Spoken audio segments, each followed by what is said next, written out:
não parar, não precipitar e não retroceder. Então dizer para esse cara, sabe quando nós vamos parar? Nunca. Nunca na sua porca vida. Né?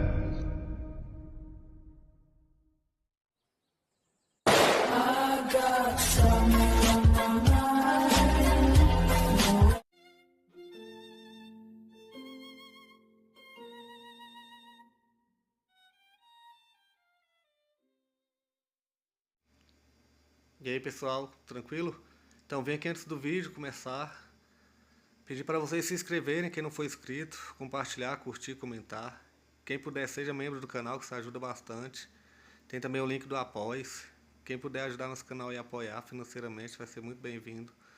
Mas o mais importante é transmitir o conteúdo e os conhecimentos do professor Olavo de Carvalho para mais e mais brasileiros. Então compartilhe e ajude aí nossa causa. Muito obrigado a todos os membros, apoiadores do canal. Fico muito feliz. Tenho certeza que a gente está no caminho certo. Então fiquem com o vídeo e até mais. Valeu! Quer dizer, aí seria uma luta desigual. Tá certo? Porém, nada pode impedir que você conserve a sua integridade interior se você está firmemente disposto a isto. E na hora que você está disposto a isso, fala, bom, então você já entrou no caminho da filosofia, que é a unidade do conhecimento, a unidade da consciência e vice-versa. Então, de certo modo, você já é um filósofo. Tá certo? A partir do instante em que você decidiu que o domínio sobre a sua existência, sobre a sua biografia é seu. Quer dizer, você será, vamos dizer, o autor e responsável pelas escolhas interiores, tá certo? E você não se deixará, vamos dizer, hipnotizar e dissolver pelo que os outros querem que você seja. Não é isso? Só que, ao mesmo tempo, esta conquista desse domínio sobre si não é possível se não houver este acordo interior que disse, que aqui se refere o Louis Lavelle. Quer dizer que a compreensão do destino individual implica a sua aceitação total. Como se você mesmo tivesse escolhido a sua vida. Isso quer dizer que você adquire um certo domínio sobre a sua existência no instante em que você intimamente concorda com ela, aceita, tá certo? Em que você não está se opondo ao seu destino, mas você está se opondo apenas aos elementos alienantes. Não é isso? Ora, desses elementos alienantes, como eu estava dizendo há pouco, até uma certa época na história, quando a sociedade era bem menos pesada e bem menos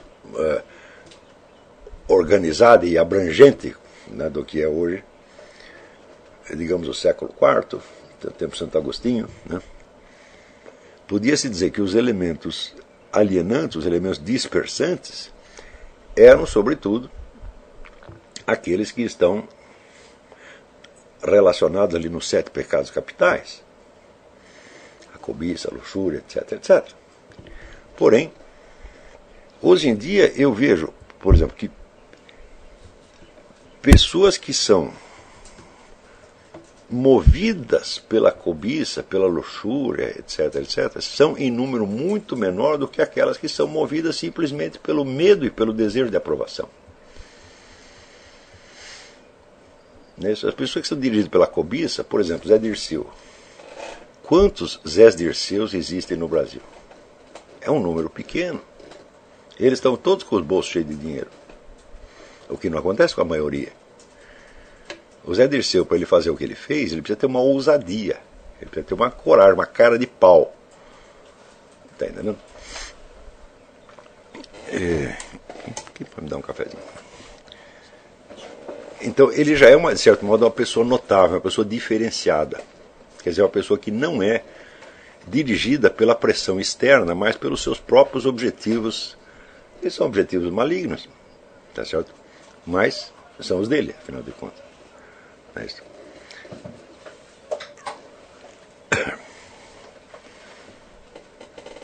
Nós não podemos esquecer o seguinte, que Quer dizer, quando surge o cristianismo,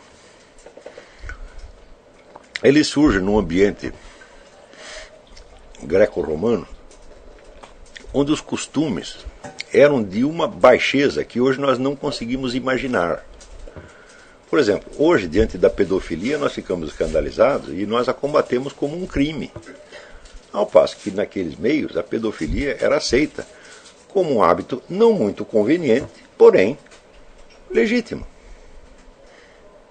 Era normal em Roma e na Grécia que todo homem adulto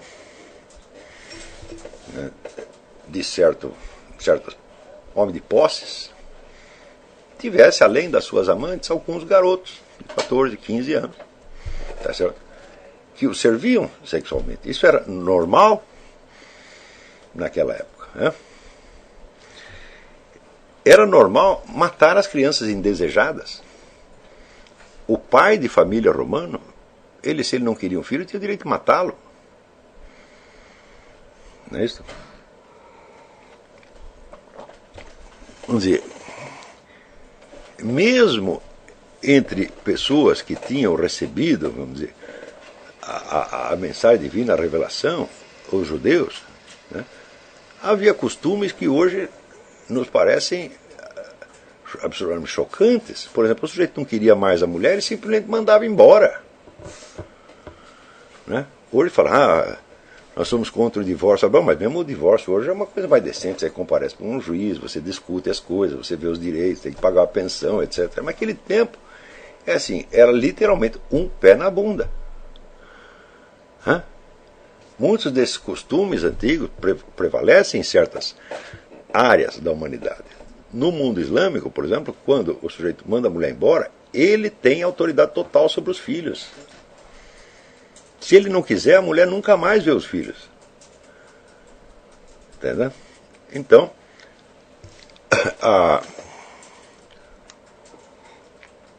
você vê, essa foi a atmosfera na qual apareceu o cristianismo.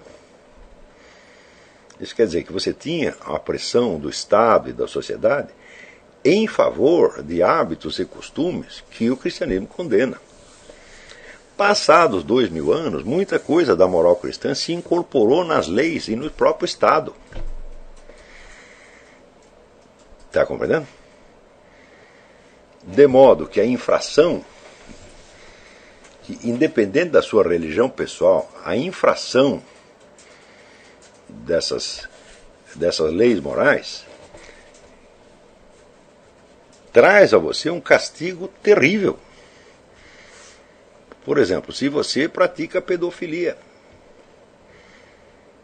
você está desgraçado. Você não precisa ser cristão para isso. A polícia vai te perseguir de qualquer maneira.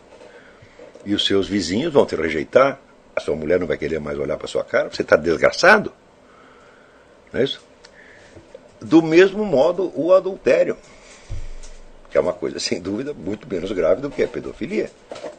O adultério pode desgraçar uma vida, hoje em dia. Agora, você imagina, né, um senador romano ser desgraçado, perder o seu lugar no Senado, perder o seu dinheiro por causa de um adultério. Isso é absolutamente inconcebível. Ele cometeu o adultério, 2 adultérios, 3 adultérios, manda a mulher calar a boca e pronto. Né? Um filho ilegítimo pode desgraçar uma vida. Às vezes não chega sequer a ser o adultério. Não tem o negócio do Bill Clinton com a Mônica Lewinsky. Né? Ele disse que não fez sexo, porque ele não sabia que sexo oral era sexo. Né? Então, mas o sujeito, vamos dizer, sofreu uma pressão medonha por causa disso.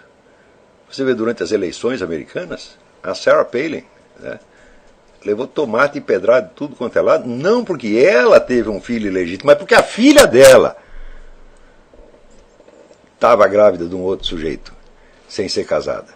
Então, estas infrações, vamos dizer, que são infrações que não existiam na legislação antiga, que foram introduzidas pelo cristianismo, elas se incorporaram na estrutura do Estado, se incorporaram nas leis, se incorporaram no sistema de pressões que a sociedade impõe a você.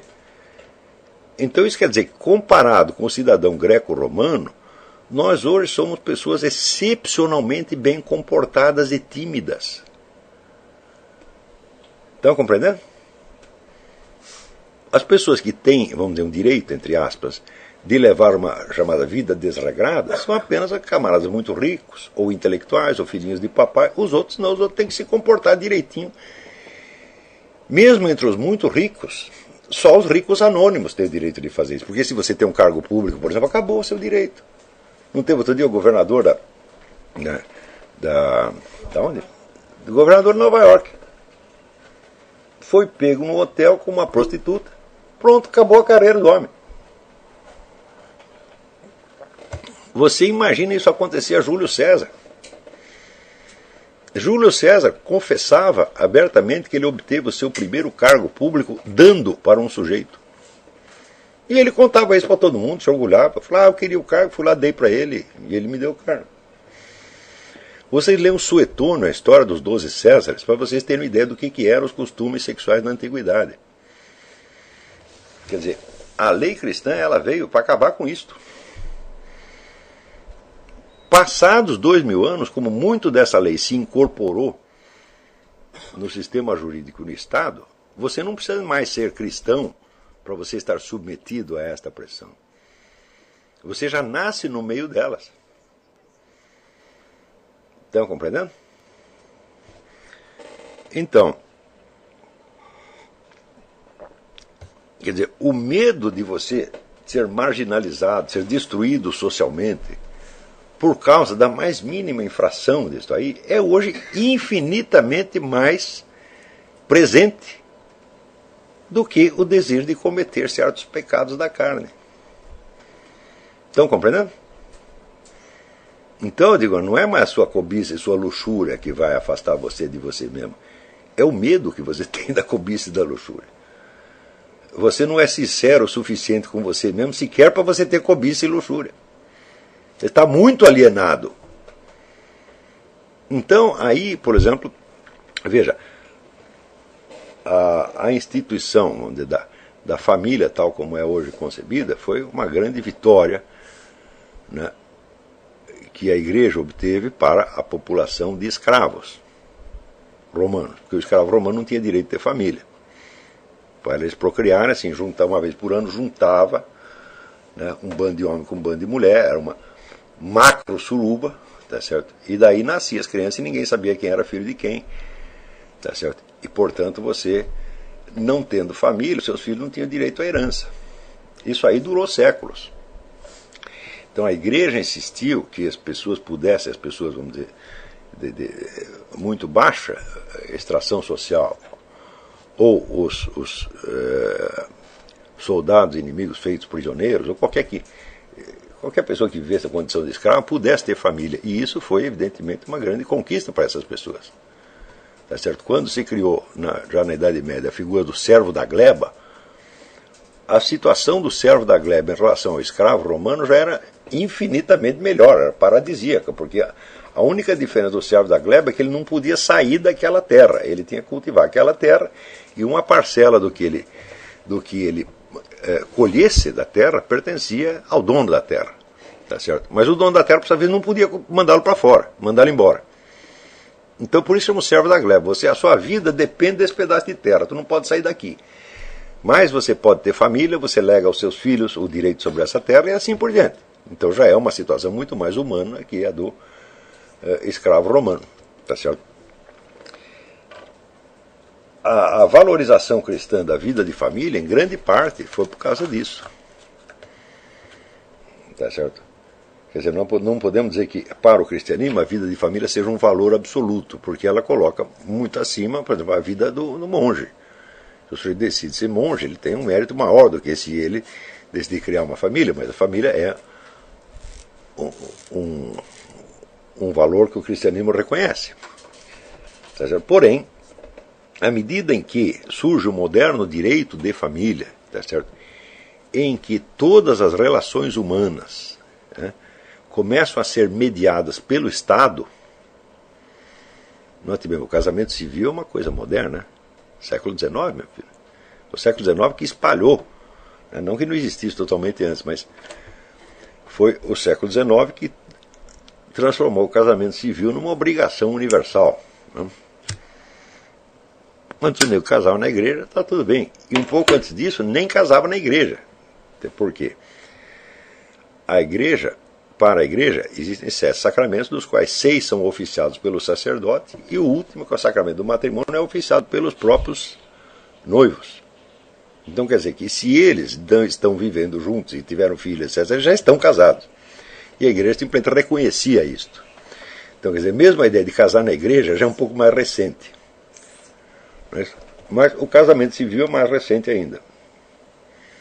Na medida em que ele se dissemina por toda a humanidade ocidental, então o Estado passa a mediar todas as relações amorosas entre seres humanos.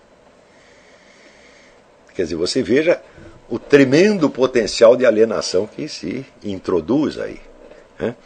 Essas relações não podem ser mais pessoais. Está entendendo? Por exemplo, cada vez que você vai para a cama, você está levando, com a sua mulher, você está levando lá, né, o juiz, o promotor, o advogado, o oficial de justiça, está todo mundo lá observando, esperando você, né, dar uma fora, está entendendo? Cometer alguma infração para acabar com a sua vida. Tá, agora pergunto eu, nessas situações, como poderia ser a família o abrigo da verdadeira intimidade e da verdadeira, vamos dizer, autenticidade das relações humanas? Não é possível isso. Então a família se torna, hoje em dia, um dos principais fatores de alienação. Estão compreendendo? Não que ela seja sempre isso. Você pode convertê-lo no contrário, mas você vai ter que brigar muito. Então, mais ainda,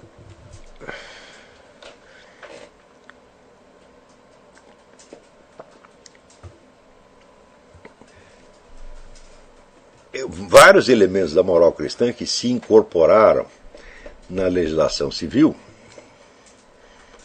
foram invertidos, tiveram o seu sentido invertido a tal ponto que hoje são defendidos por motivos contrários àqueles que os geraram na inspiração cristã originária. Tá certo? Por exemplo, os famosos direitos da mulher. A mulher tem direito a isso, mais aquilo, mais aquilo, mais aquilo. Aqui nos Estados Unidos, por exemplo, a mulher pode pedir divórcio do sujeito sem alegar nada. Ela não precisa alegar coisa nenhuma, simplesmente não quero mais. Então, se ele tem uma família até dia tal, no dia seguinte ele não tem mais.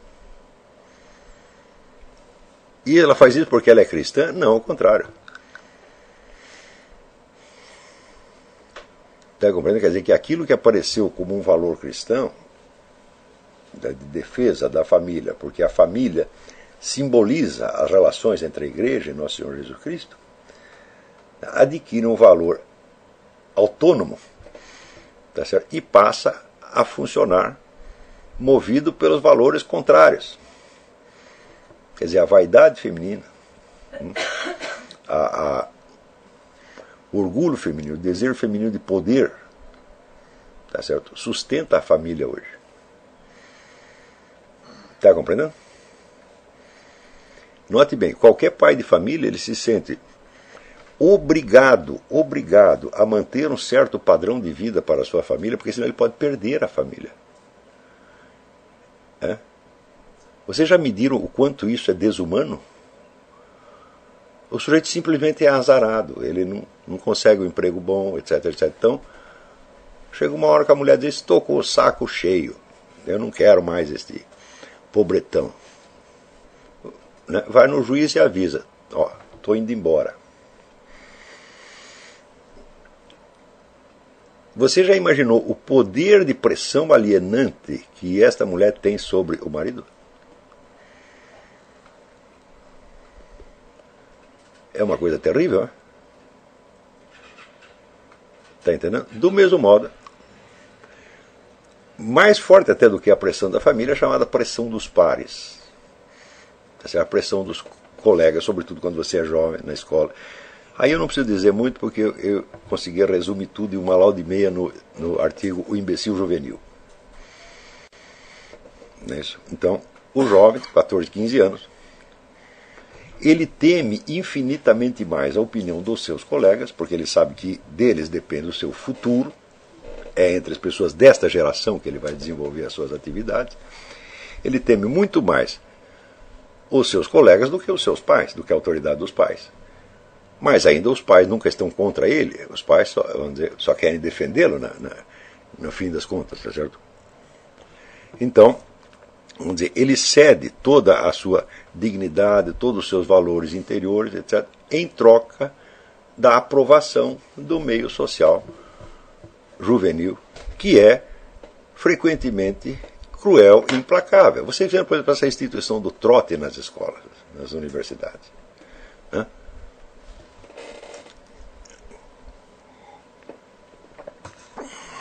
Então, é uma coisa brutal, onde você tem que provar a sua subserviência, né, ao meio juvenil que te aprova ou te desaprova. Já viu algum pai fazer isso?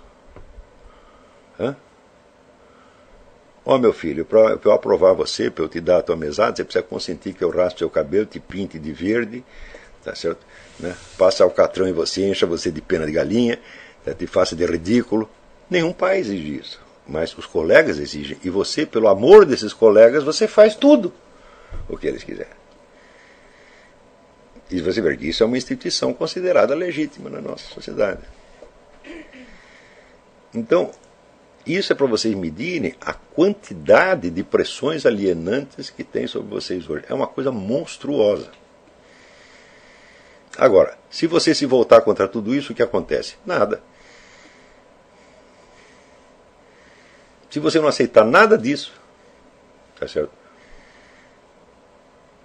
O que acontece é que você se torna uma pessoa mais individualizada, mais forte, mais senhora de si, e no fim das contas, mais respeitada.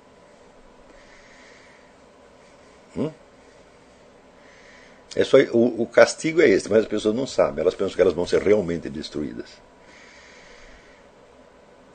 No Brasil, especialmente, existe um tipo de pressão contra o conhecimento. Se você começa a estudar, a ler, a saber alguma coisa, né, o meio de pessoas ignorantes em volta se sente naturalmente, começa a sentir inveja. E expressa a inveja através do despeito, gozando a sua cara, rindo, oprimindo, etc, etc. E você, para conquistar o amor dessas pessoas que não valem nada, você desiste dos seus mais elevados sonhos e objetivos na vida. Eu já vi muito aluno meu ceder, parar de estudar, desistir de estudo só por causa disso. Por causa de uma namorada, por causa de um pai, de uma mãe, de uma coisa assim. Então, eu digo, primeira coisa, se os teus amigos exercerem essa pressão sobre você, largue esses amigos imediatamente. Eles não valem nada. Eles são gente perigosa, são gente maligna, não quer o teu bem, não são amigos. Você conquistará amigos melhores depois. Você pode ficar algum tempo sem ninguém, mas aguente, fique firme que você conseguirá amigos melhores. Hoje, você já tem uma situação muito melhor do que eu tinha no meu tempo. Por quê? Porque vocês têm uma comunidade, centenas de pessoas as quais vocês estão em comunicação através da internet, alguns pessoalmente, que lhes dão um apoio justamente no sentido contrário. Não é isso? Então,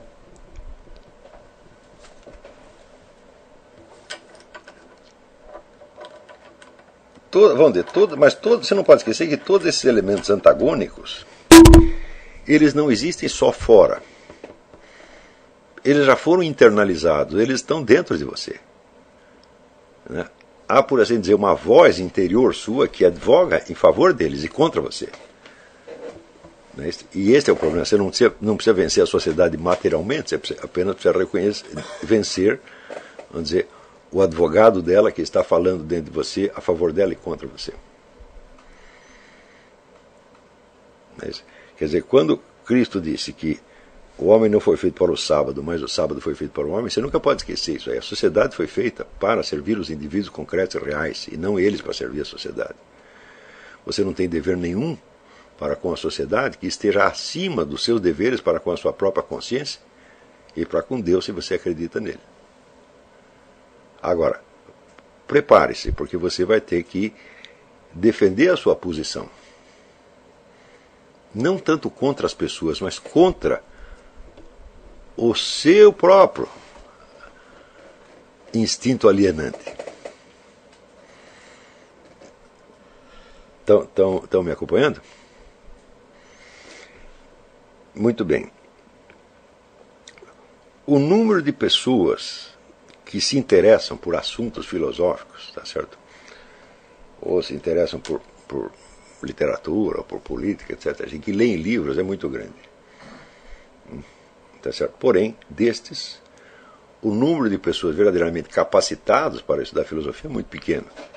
E o que vai ser o divisor de águas? Não é a sua capacidade de estudo, é esta capacidade que é de ordem moral. Esta é que é a fundamental.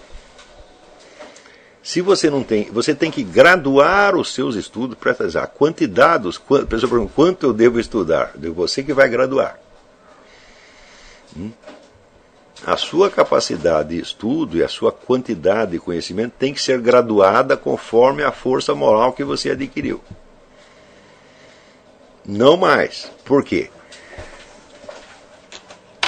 Se você continua, né, um sujeito que precisa da aprovação do seu meio social, que precisa da aprovação da sua família, que precisa da aprovação dos amigos, que precisa disso, mais aquilo, mais aquilo, mais aquilo. E ao mesmo tempo você estudou e virou um erudito, toda a sua erudição, né, vai virar um instrumento de alienação de você. Quanto mais você estudar, mais burro vai ficar. Isso acontece assim com uma constância absurda. Né?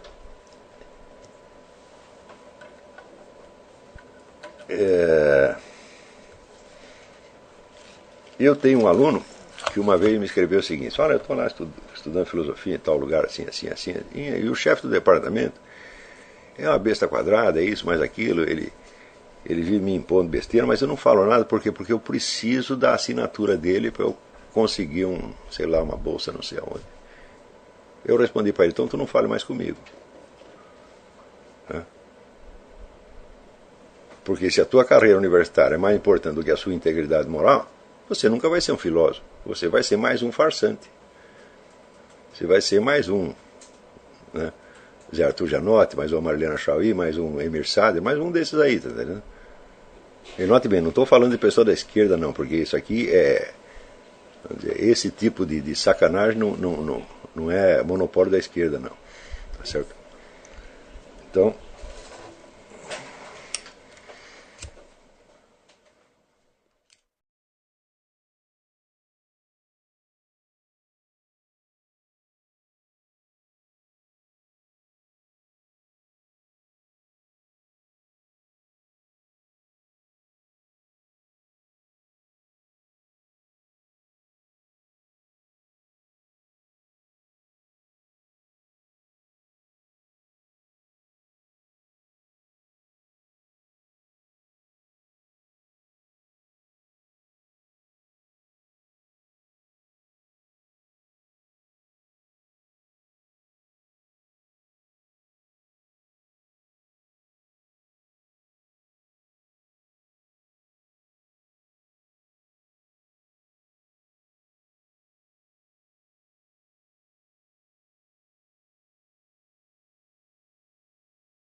chegamos a mais um final de uma aula, de um vídeo. Espero que tenham gostado.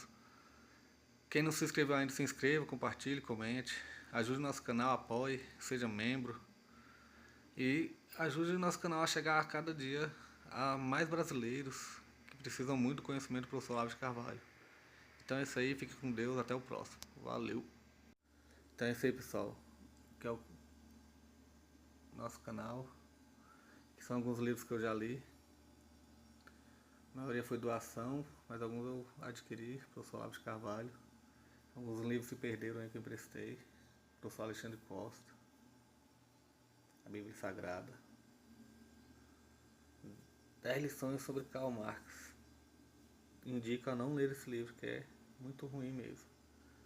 Alguns pensadores aqui que realmente, como o professor Olavo de Carvalho disse, não são pensadores. Valeu, tamo junto aí. apoie nosso canal, seja membro.